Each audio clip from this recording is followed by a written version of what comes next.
प्राप्त થઈ नाही म्हणून कर्म થઈ नाही. जेव्हा बल्ब त्या होल्डर मध्ये लावला गेला तेव्हा ते काम परिपूर्ण झालं. तो कर्म शब्दનો अर्थ એટલો જ છે, ભૌતિક વસ્તુને સિદ્ધ કરવું એ કર્મ છે. तुमच्याजवळ शेती आहे, तुम्ही नांगरटी केली, वखरटी केली, मग त्याच्यात पेरलं, मग पाणी वाळायला गेले, पाणी पण होतं, शेती पण होती, बिवारा पण बिवारा घरात ठेवलं, शेती ठेवली, पाणी बोरीत मध्ये ठेवलं, जे ते वस्तू ज्या त्या पडा दिली, कर्म तसे नाही का? या सगळ्या भौतिक गोष्टीला जे क्रिया ती सिद्ध કરવામાં આવે એનું નામ છે કર્મ. કર્મ કોઈ નહીં, ज्यादा कर्म ઉપર सोचना नहीं, कर्म इतना ही है. वस्तूने सिद्ध करवो कर्म છે. मग धर्म काय? धर्म आहे जीवाच्या हृदयाला शुद्ध करणाऱ्या क्रियेला धर्म असं म्हणतात. धर्म लिमिटेड नका ठेवू श्रोतेजनो, धर्म बहुत बड़ा है, बहुत बड़ा है. धर्माचा करिता आम्हासी जगती रामाने धाडी आले. एम कहेવામાં આવી રહી છે કે संतांना विचारलं तुम्ही आले जन्म घेतला का, तर संतांनी अंडरलाईन मारली, धर्माचा करिता आम्हासी जगती रामाने धाडी आले.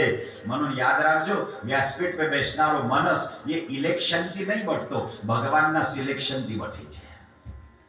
ભગવાને સિલેક્શન કર્યું છે અમારું કે તમને ધર્મ કાર્ય કરવું છે. ધર્માચા કરિતા આમ્હાસી જગતી રામાને ધાડી આલે, ભગવાને મોકલ્યું છે. मग हृदयाला शुद्ध करणारी जेवढी पण क्रिया असेल त्या सगळ्या क्रियेला धर्म असं म्हणतात. धर्म कोई ये नाही મળે की भाई તમે पूजा અને पाठ. मी पहिल्या दिवसापासून याच्यावर जोर देऊन राहिलोय. आपण धर्माला संकुचित करून टाकलाय, लिमिटेड करून टाकलाय, बहुत लिमिटेड. धार्मिक माणूस म्हणजे तो असा माणूस गंध बिंद लावून माळा बिळा घालून आणि कायम पोथी पुराण कीर्तन नियम तेम करतोय ना, त्याला आपण शिक्का लावून देतो, ते खूप धार्मिक છે. सावधान, वो धर्म नहीं है.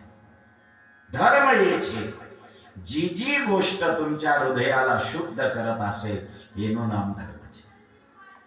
कुछ भी हो फिर काही असो. रिक्षेमध्ये तुम्ही बसलाय, शहरात तुम्ही गेलात, रिक्षेत बसलात आणि एक ताई रिक्षेमधून उतरली आणि तिची पर्स राहून गेली रिक्षेमध्ये, तुम्ही तेच रिक्षामध्ये बसलात. मग तुम्ही ती पर्स उघडली, योगायोगाने तिचा त्या पर्समध्ये त्या साईडला कोपऱ्यामध्ये तिचा नाव, नंबर, पत्ता याचं कार्ड त्याला लावलेलं होतं पर्सला. तो ते मनसे फोन કર્યો कि बेन તમે ઉતરી ગયા પણ તમારી પર્સ રહી ગઈ. તમારા પર્સના બહાર એક નંબર ચોંટાડેલો હતો, એટલે ફોન કર્યો તમે છે. ती बाई म्हणे बापरे बापरे, हा होतो. मग रिक्षावाल्याला सांगितलं की त्या लेजो. मग त्या बाईला पर्स दिली. मला सांगा, हे તમે કર્મ કરી